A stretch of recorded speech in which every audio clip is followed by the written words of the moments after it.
서방 바위와 각시 바위. 옛날 이 마을에 부자 영감이 살고 있었어요. 영감은 소문난 구두쇠였지요. 남에게 주는 건 똥도 아까워했답니다. 내 똥을 왜 남에게 줘? 내 집에 거름으로 만들지. 영감은 밖에 나갔다가 똥이 마려우면 잽싸게 집으로 달렸습니다. 똥 나온다 똥. 게다가 심술은 또 얼마나 사나운지 몰라요. 아이고, 그놈의 영감짓이 분명해. 영감은 남의 밭의 호박이 자기 밭의 호박보다 더 크면 심술이 나서 견딜 수가 없었지요. 낮에 잘 봐두었다가 밤이 되면 몰래 나가 큰 호박에 막대로 찔러 상처를 내주곤 했답니다. 나보다 잘 되는 건 봐줄 수 없지. 막대기에 찔린 호박은 며칠 못 가 썩어버리고 말지요. 그런 영감에게 자식이라고는 아들 하나뿐이었습니다. 자식이 많으면 양식이 많이 든다고 딱 하나만 낳은 거예요. 그런데 아들은 아버지를 닮지 않고 정이 많고 착했습니다.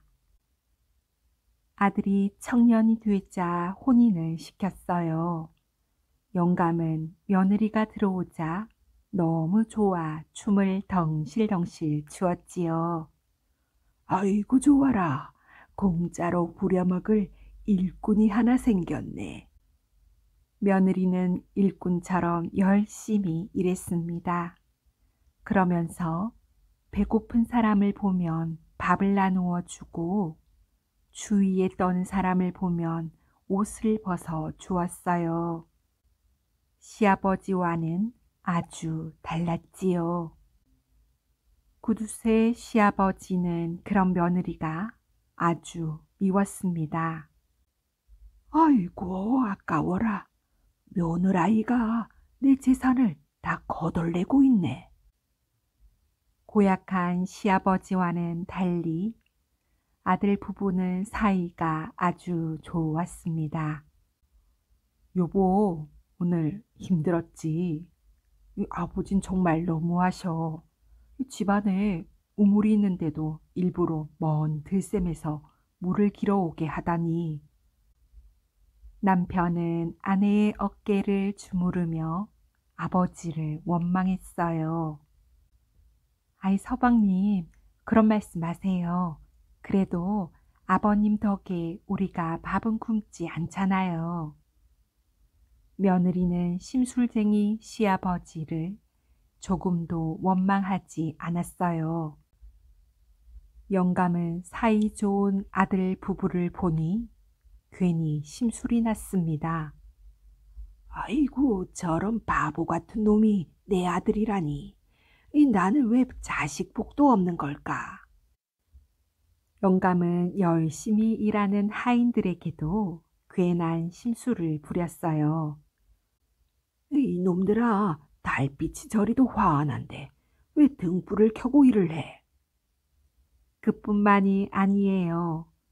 지나가다 밥을 먹고 있는 누렁이를 보면 밥그릇을 걷어차며 소리를 질렀습니다. 이놈의 개새끼 하는 일도 없으면서 뭘 그리 처먹냐? 구두쇠 영감은 얼굴엔 심술이 덕지덕지 붓고 배는 풍선처럼 불룩하고 엉덩이는 실룩실룩 거렸습니다. 마을 사람들도 영감이 보이면 영감을 피해 다니기 바빴어요. 마주치기라도 한다면 무슨 트집을 잡을지 모르니까요. 그러나 뒤에서는 키득키득 소리 죽여 웃었습니다. 영감은 마을 사람들이 자기를 무서워한다고 생각하고 목에 힘을 잔뜩 주고 걸었습니다. 어느 날 지나가던 도승이 구두쇠 영감집 대문을 탕탕탕 두드렸어요. 이 누가 감히 내 집 대문을 두드리는 거냐? 영감이 버럭 소리를 질렀습니다. 지나가는 닭발승이올시다. 부처님께 시주를 좀 하시지요. 그러자 영감은 큰 소리로 마당쇠를 불렀습니다. 이 마당새야, 냉큼 가서 대문에 걸쇠 하나를 더 채워라. 이 감히 어디 와서 동냥질이야, 동냥질이. 영감은 대문을 꼭꼭 걸어 잠그고 욕설을 퍼부었습니다. 주인장, 내가 염불을 해드릴 터이니 부처님께 시주 좀 하시지요. 도승은 계속 문을 두드리며 더 큰 소리로 말했어요. 이 뭐 시주? 부처님이 언제 나한테 쌀 한 톨 보태준 적 있어? 이 도둑놈의 땡중 같으니라고. 영감은 목에 핏대를 세우며 삿대질을 했습니다. 그때 부엌에서 쌀을 씻던 며느리가 이 모습을 보고 안타까워 발을 동동 굴렀지요. 아, 정말 아버님이 어쩌자고 스님께 저리 험한 말씀을 하실까. 며느리는 씻고 있던 쌀을 들여다보며 한숨을 내쉬었어요. 이거라도 드릴 수 있으면 좋겠는데. 시아버지가 마당을 떡하니 버티고 있으니 그럴 수도 없었지요. 며느리의 그런 마음을 눈치라도 챘는지 영감은 부엌 쪽으로 자꾸만 눈을 흘깃거렸습니다. 도승은 그저 계속 문 밖에서 목탁을 두드렸어요. 이 질긴 중놈 같으니라고. 영감이 씩씩대며 대문을 열어 젖혔습니다. 영감을 본 도승이 공손히 합장을 했어요. 너무 관세음 보살. 내가 왜 당신네 부처한테 아까운 내 쌀을 공짜로 줘? 영감은 뚱뚱한 배를 한껏 내밀며 도승을 밀어냈어요. 도승은 긴 한숨을 내쉬었습니다. 보살님이 배골지 않고 부자로 살 수 있는 것도 부처님의 보살핌이 있었기 때문이지요. 무엇이 어쩌고 어째? 영감은 담벼락 밑에 쌓아둔 거름을 한 바가지 퍼서 도승의 탁발 자루에 쑤셔 넣었어요. 예쏘, 이것을 내주지요. 그러나 도승은 얼굴색 하나 변하지 않고 계속 옥탁을 두드렸습니다. 영감은 화가 치밀어 올랐지요. 내 이놈의 땡중을. 영감은 얼굴이 벌게져서 뒤란으로 급히 가더니 돼지에게 먹이려고 모아둔 구정물 한 통을 들고 와 도승에게 던졌습니다. 자, 이 구정물 통에 들어있는 밥알이라도 주워 가던지. 그리고는 만족했는지 집 안으로 들어가 버렸습니다. 나무아미타불 관세음보살, 참으로 흉악한 인심이로다. 도승은 한탄을 하더니 어두운 얼굴로 돌아갔습니다. 그때였어요.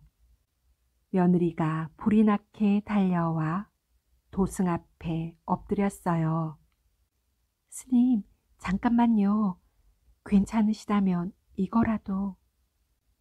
며느리는 젖은 쌀을 도승에게 공손히 내밀었어요. 며느리의 눈에는 눈물이 흘러내리고 있었지요. 도승은 며느리의 얼굴을 바라보더니 깊은 한숨을 내쉬었습니다. 참으로 안타까운 일이로다. 어찌 저런 흉악한 인간에게 이런 며느리가 있단 말인가. 도승은 중얼거리더니 잠깐 생각에 잠겼습니다. 며느리는 시주가 너무 보잘것이 없어 그런 줄 알고 더욱 머리를 조아렸지요. 죄송합니다. 도승은 며느리의 시주를 공손히 받았습니다. 그리고 조용히 말했어요. 이 집에 곧 재앙이 내릴 것이요. 전둥번개가 치고 이 집 모든 것이 흔적도 없이 사라질 것이요. 아무에게도 말하지 말고 한시바삐 이곳을 떠나시오. 곧장 동쪽 언덕을 향해 달려가시오. 무슨 일이 있어도 뒤를 돌아보아서는 안 돼요. 그 말만 남기고 도승은 마치 구름 위를 나는 듯 금세 사라졌습니다. 며느리는 어찌해야 좋을지 몰랐어요. 정말 그런 일이 일어날까? 어쩐지 보통 스님은 아닌 것 같아.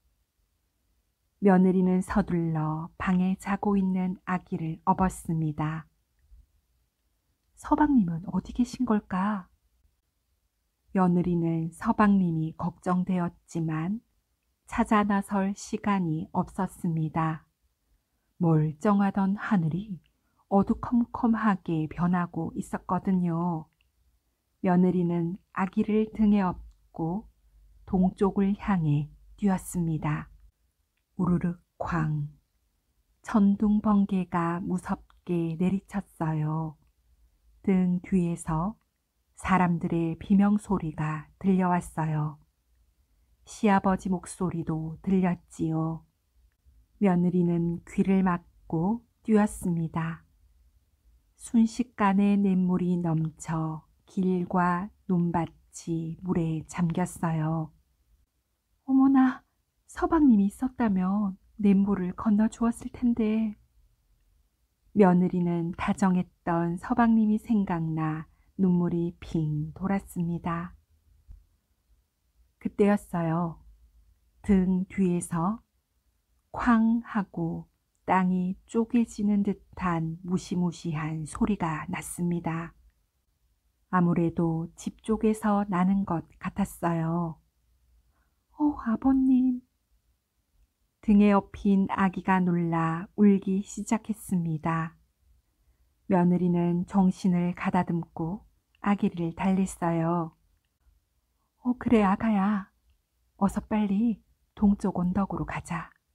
어쩌면 아빠가 먼저 가서 기다리고 있을지도 모르겠구나. 한참을 뛰어가니 동쪽 언덕이 나타났습니다. 언덕 위 하늘은 거짓말처럼 하얀 뭉게구름이 떠 있었어요. 다 왔어. 조금만 더 힘을 내자. 며느리가 남은 힘을 다해 언덕을 오르고 있는데 등 뒤에서 목소리가 들려왔습니다. 여보, 부인. 애타게 아내를 부르는 서방님 목소리였어요. 며느리는 뛰던 걸음을 멈추었습니다. 그 순간 도승의 말이 생각났어요. 절대 뒤를 돌아보아서는 아니 돼요. 며느리는 이를 악물고 돌아보지 않았어요. 대신 서방님이 가까이 오기를 기다렸지요. 서방님, 조금만 더, 조금만 더. 그런데 갑자기 서방님의 찢어지는 듯한 비명이 들려왔습니다. 서방님!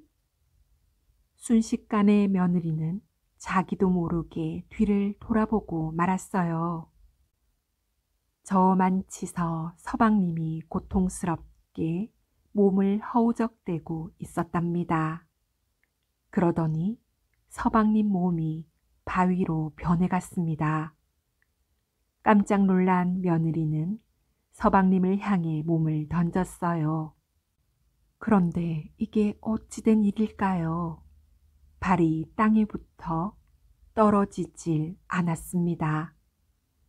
가만히 보니 자신의 두 발이 돌로 굳어지더니 차츰 종아리, 무릎, 허리, 온몸이 돌로 굳어지고 있었어요.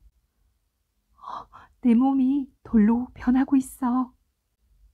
며칠 동안 하늘에서는 천둥 번개가 치고 땅에서는 장대비가 쏟아졌어요. 비가 멎자 구두쇠 영감의 집과 드넓은 논밭은 흔적 없이 사라지고 없었지요. 마을 사람들은 동구 밖에서 전에 없던 두 개의 바위를 발견했습니다. 구두쇠 영감의 아들과 며느리를 꼭 닮은 바위였어요. 그 후 사람들은 그 바위를 가리켜 서방 바위와 각시 바위라고 불렀습니다. 영감의 욕심 때문에 착한 아들과 며느리까지 희생당하고 말았던 것이지요. 그 많은 재산도 한순간에 다 잃고요. 이 일을 교훈 삼아 마을 사람들은 욕심 부리지 않고 서로 돕고 나누며 잘 살았다고 합니다.